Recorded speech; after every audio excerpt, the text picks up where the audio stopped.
அனைவருக்கும் வணக்கம். நீண்ட இடைவெளி கிட்டத்தட்ட நம்ம கடந்த பாடத்துல நம்ம ஒவ்வொரு செயல் வினைச்சொல் அதுக்கு பின்னாடி என்ன சேர்த்தா அந்த செயல் செஞ்சு முடிச்சிட்டோம் அப்படிங்கிற அர்த்தம் வருங்கிற வார்த்தைகளா நிறைய பார்த்தோம். உங்களுக்கு சமீபத்தில் ஒரு டிவியில விளம்பரம் அடிக்கடி வந்தது, நீங்க அதை கூட கேட்டுக்கலாம். அச்சா கியா இன்சூரன்ஸ் லியா. பாருங்க, நம்ம பாடத்தோட சம்பந்தப்பட்ட ஒரு விளம்பர வார்த்தை அது. அந்த வார்த்தையை நீங்க கொஞ்சம் யோசிச்சு பாருங்க, உங்களுக்கு மீனிங்கே புரியும். இது வரைக்கும் இந்தியே தெரியாம இருந்தா கூட அந்த அந்த விளம்பர வார்த்தையை நீங்க நல்லா யோசிச்சு கவனிச்சு நம்ம பாடத்தோட ஒன்றி அதை புரிஞ்சு பார்த்தீங்கன்னா தெரியும். அச்சா கியா இன்சூரன்ஸ் லியா அப்படின்னு என்ன அர்த்தம்? அச்சா நமக்கு தெரியும், நல்லது. கியா அப்படின்னா என்னன்னா கரோட பாஸ்டன்ஸ் கியா, நல்லது செய்தாய், நல்லது செய்தாய். இன்சூரன்ஸ் லியா, லே லேங்கிறதோட பாஸ்டன்ஸ் லியா. நம்ம படிச்சுட்டு வந்த நிறைய பாடத்தில் லீ எடுத்தாள், லியா எடுத்தான், லியே எடுத்தார்கள், எடுத்தோம், எடுத்தீர்கள். அதாவது ப்ளூரல். அது ஃபர்ஸ்டா செகண்டா தேர்டா, ஃபர்ஸ்ட் பிளேஸா செகண்ட் பிளேஸ், அதாவது தன்மையா முன்னிலையா படர்க்கையா. ப்ளூரலுக்கு அந்த லியே ஆண்பால், பெண்பாலுக்கு சிங்குலரோ ப்ளூரலோ, அது ஃபர்ஸ்ட் செகண்ட் தேர்டு எந்தவோ லீ. அப்போ இந்த விளம்பரத்து மூலமா இந்த பாடத்தோட நம்ம பொருத்தி பார்க்குறோம் பாருங்க. அச்சாக்கியா இன்சூரன்ஸ் இல்லையா, நல்லது செய்தாய். அப்போ நல்லது செய்தாய்ங்கிறதுக்கு அந்த கியா கர் அப்படிங்கிறது, கருன்னு என்னது, செய்தல், அதனோட பாசன்ஸ் தான் கியா. எப்படி ஜாவோட பாசன்ஸ் கயா அப்படின்னு சொன்னோமோ அதே மாதிரி கர் அப்படிங்கிறதோட பாசன்ஸ் கியா. அப்போ சாப்பாடு பண்ணிட்டியா, சாப்பாடு செஞ்சுட்டேன். அப்போ நம்ம என்ன சொல்லலாம், சாப்பாடுக்கு வேணும் சப்பாத்தி கியா அப்படின்னா நம்ம ஏற்கனவே சொல்லியிருக்கோம். சில வார்த்தைகளுக்கு பின்னால செய்தியை முடிச்சுட்டு சில வேர்டுகளைத்தான் சேர்க்க முடியும். நம்ம ஏற்கனவே சொன்னால் தப்பா சொன்னாலும் அவங்க புரிஞ்சுக்கிடுவாங்க. இருந்தாலும் இலக்கண முறைப்படி அவங்க பேச்சு வழக்கப்படி அது தப்பு. அப்போ சப்பாத்தி பனா லியா, சப்பாத்தி பனா லியா, செஞ்சுட்டேன் லியா. அப்போ அந்த மாதிரி ஒரு வேர்டில் இந்த பாடத்து சம்பந்தமான ஒரு விளம்பரம்னால உங்களுக்கு இதை சொன்னோம். தொடர்ந்து நாம் அந்த பாட் 34 லெசன் 34ல் நாம் பார்த்துக்கிட்டே இருக்கோம். அந்த மாதிரி வார்த்தைகள் கூட இன்னும் சில வார்த்தைகள் வாக்கியங்களை அமைக்கும் போது நீங்கள் பேசும்போது உங்களுக்கு என்னெல்லாம் தேவைப்படுங்கிறத தான் இப்பவும் பார்க்க போகிறோம். பாருங்க, காம் கர்னே கேலியே. காம் நமக்கு நல்லா தெரியும், காம்னா வேலை, கர்னா செய், கேலியேவும் நம்ம படிச்சோம், இக்காக இக்கு வேண்டி. அப்போ மூணையும் சேர்த்துங்க, வேலை செய் இக்காக. நம்ம செய் இக்காக சொல்ல முடியுமா, செய்வதற்காக. அப்போ அந்த செய்வதற்காகங்கிறது காம் கர்னே கேலியே. நம்ம கா கே கி சே கோ மே பர் இதெல்லாம் வேற்றுமை உறுப்பு சொன்னோம். அப்போ எந்த ஒரு வெறுப்புக்கு பின்னால வேற்றுமை உறுப்பு வருதோ, அப்படி வேற்றுமை உறுப்பு பின்னால வந்தா வெறுப்பு கூட நீங்க கண்டிப்பா நே சேர்க்கணும். கொஞ்சம் முந்தின பாடத்துங்களை இதை பார்த்தோமே நம்ம. இருந்தாலும் உங்களுக்கு மாறி மாறி அதை பேசுறதுக்கு நம்ம ஒருவேளை மறந்து போச்சு, தெரியாம தப்பான்னு அதை மாறி மாறி நினைவுபடுத்துறதுக்காக சொல்றோம். அப்ப காம் கர்னே கேலியே, ஃபார் டூயிங் ஒர்க், வேலை செய்வதற்காக. காம் கர்னே கேலியே, வேலை செய்வதற்காக. பாருங்க, செய்வதற்காக, இக்காகங்கிற கேலியேக்கு கர்னே போடணும், காம் கர்னே கேலி. ஏற்கனவே சொன்னோம், காம் கூட நம்ம என்ன செய்ய முடியாது, தாத்தேத்தி சேர்க்க முடியாதுன்னு சொன்னோம். அப்போ கரு தான் வரும். அப்போ காம்ங்கிறது தனியா வெறுப்பு கிடையாது, கரு சேர்ந்து காம் கர், வேலை செய் அப்படிங்கிற மாதிரி மீனிங். காம் கர்னே கேலியே. இந்த காம் எங்க வந்தாலும் நல்லா நினைச்சுக்கோங்க, அது கூட கண்டிப்பா கரு வந்துடும். காம் செய், வேலை செய், வேலை செய், வேலை செய், கரு கண்டிப்பா வரும். அதுலதான் தாத்தே தீ நே எதுனாலும் சேர்க்கணும். அடுத்த பாருங்க, இப்போ வேலை செய்தான் அப்படிங்கிறதுக்கு பாசன்ஸ் நம்ம இந்த பாடத்தில் அச்சா கியா சொன்னோம், கரோட பாசன்ஸ். அப்போ நீங்கள் அதை வச்சு கூட யோசிச்சு பார்க்கலாம். வேலை செய்தான்னு என்ன சார் சொல்லணும், கியானா கரோட பாசன் செய்தான். அப்போ அச்சா கியா அந்த வார்த்தையை வச்சு காம் கியா, வேலை செய்தான்.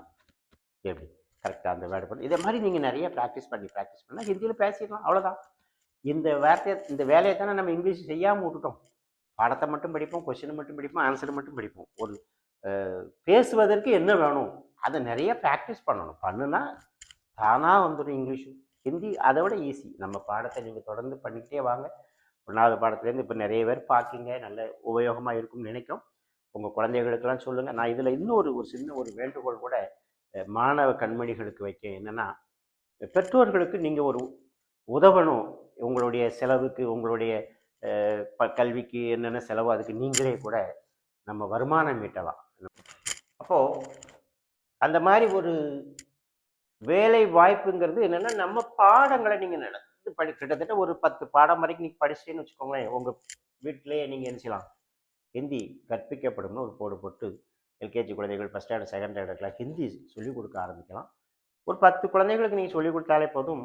உங்களுடைய குடும்பத்துக்கு உங்களால் என்ற உதவி நீங்கள் செய்யலாம். உங்களுடைய கல்வி செலவுக்கு, உங்களுடைய தனிப்பட்ட செலவுக்கு கூட அது பயன்படும். அந்த மெத்தடை நீங்கள் ஃபாலோ பண்ணுங்கள். உங்களுக்கு ரொம்ப உபயோகமாக இருக்கும். தொடர்ந்து நல்லா படிங்க. அடுத்த வாக்கியம் பார்க்கலாம். லிக்னே கேலியே. நம்ம சொன்னோம் கேலியேங்கிற அந்த வேற்றுமை உறுப்புகள் எது வந்தாலும் அதுக்கு அந்த வெறுப்பு கூட நே சேர்க்கணும். லிக்னா எழுதுன்னு படித்தோம். நே, லிக்னே கேலியே. ஃபார் ரைட்டிங் எழுதுவதற்கு, எழுதுவதற்காக, இக்காக, இக்கு வேண்டி நம்ம இந்த கேலியேக்கு படிச்சுக்கோம்ல. கேலியே, கே வாஸ்தே ரெண்டும் ஒன்று தான். கே வேலியேவும் போடலாம், கே வாஸ்தேவும் போடலாம். அப்போ லிக்னே கேலியே ஃபார் ரைட்டிங் எழுதுவதற்கு, படிப்பதற்கு படினே கேலியே, சாப்பிடுவதற்கு கானே கேலியே, தூங்குவதற்கு சோனே கேலியே. அப்போ அந்த வெறுப்பு கூட நேச்சத்து கேலியே கேலியே சொல்லுவோம். பானி சீஞ்சினே கேலியே. சீஞ்சி நம்ம படித்தோம், தண்ணீர் பாய்ச்சுதல். தண்ணீர் பாய்ச்சுவதற்காக, சீஞ்சினே அந்த வெறுப்பு கூட நே சேர்த்துருக்காங்க. அப்போ நீர் பாய்ச்சுவதற்காக, தண்ணீர் பாய்ச்சுவதற்காக, ஃபார் இரிகேட்டிங். பானி சீஞ்சினே கேலியே ஃபார் இரிகேட்டிங், நீர் பாய்ச்சுவதற்காக, நீர் பாய்ச்சுவதற்கு. அடுத்தது பாருங்க, படுநேமே. மே வந்திருக்கு. மே ஒரு வேற்றுமை ஒரு வெயில். அப்போ படுநேமே படிப்பதில், படிப்பதனுள். அதெல்லாம் உள்ளு நடிகன்னா படிப்பதனுள் அப்படின்னு போட்டிருக்கேன். அப்படின்னா வாக்கியங்கள் அமைக்கும் போது ஏதாவது தேவைப்பட்டா. இன் ரீடிங். கஹ்னேமே பேசுவதில், கூறுவதில், சொல்லுவதில். அப்போ இன் டெல்லிங் சொல்லுவதில், கூறுவதில், கூறுவதனுள், சொல்லுவதனுள். இந்த இல்லு மே இல் உள்ள ரெண்டும் படிச்சுக்கல. அப்போ கஹ்னேமே கூறுவதில், சொல்லுவதில், பேசுவதில், அந்த மாதிரி சொல்லலாம். தோடுனே சே. இப்போ சேங்கிற வேற்றுமை உறுப்பு. சேக்கு எக்கச்சக்கம் படிச்சிருக்கோம். உடன், ஓடு, கொண்டு, இருந்து, முதல், எக்கச்சக்கம். நீங்க அவ்வளோத்தையும் பயன்படுத்தி பார்க்கலாம். ஓடுவதால், பை ரன்னிங், ஓடுவதால், ஓடியதால், ஓடுவதால், ஓடியதால். சேக்கு எக்கச்சக்கம் போட்டு ஓடுவதில் இருந்து, எனக்கு அதில் ஓடுவதில் இருந்து கொஞ்சம் விதி விலக்கு தாங்களே அப்படின்னா கூட அந்த சென்டென்ஸில் தவுனேசே அப்படிங்கிறத சொல்லிட்டு சொல்லலாம். ஓகே.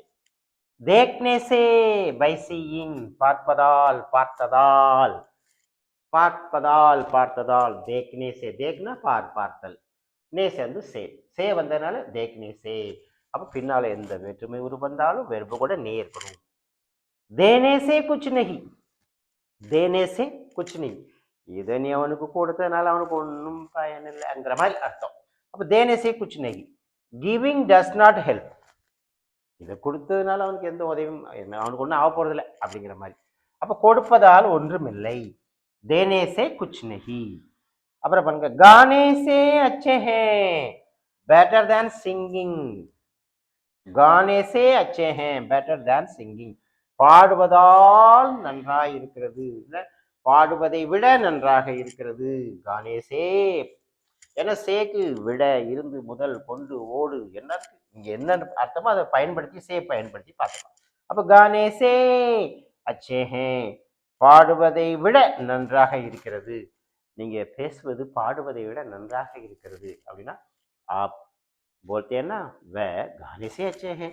நீங்க பேசுறீங்களா அது பாடுவதை விட நல்லா இருக்கு, அந்த மாதிரி சொல்லலாம். படே தோபி. இந்த தோபி நிறைய வரும். படே தோபி இஃப் ரீட், படித்தாலும் படித்திருந்தாலும். நீங்கள் அதை படித்திருந்தா நல்ல சொல்லலையே நீங்கள்.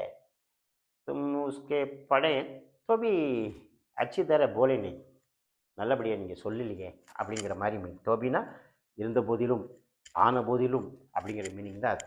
அப்போ படே தோபி படித்திருந்தாலும் படித்திருந்த போதிலும் சொல்லியிருந்தாலும் சொல்லியிருந்த போதிலும் அது அப்படிங்கிற இருந்தாலும் இருந்த போதிலும் அப்படிங்கிறதுக்கு தோபி.